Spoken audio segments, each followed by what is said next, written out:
does immunotherapy have activity in malignant pleural mesothelioma?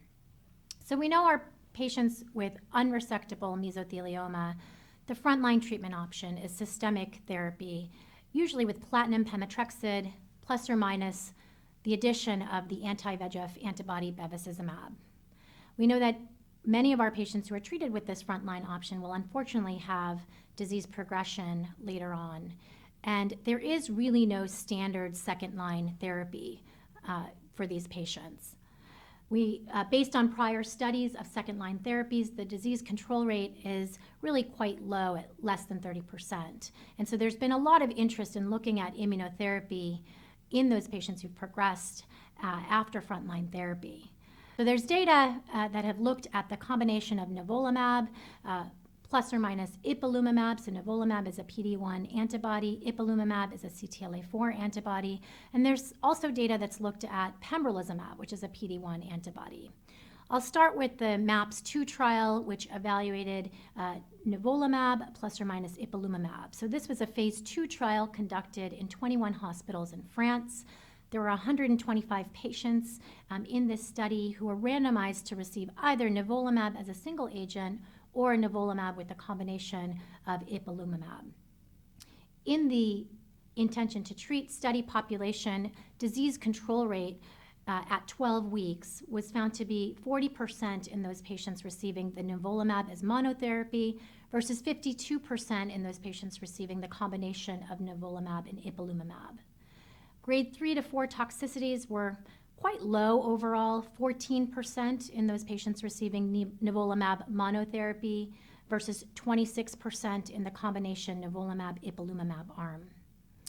As far as toxicities leading to death, there were none in those patients receiving nivolumab as a single agent, though there was a 5% rate of toxicity leading to death in the combination of nivolumab-ipilimumab.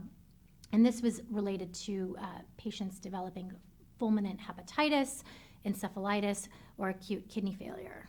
So just important to keep in mind that the combination of PD-1 inhibition and CTLA-4 inhibition does or can potentially lead to an increased rate of toxicity, which we need to be mindful of.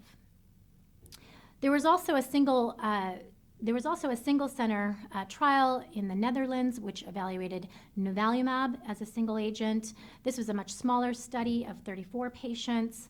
And again, the primary endpoint in this trial was disease control rate at 12 weeks.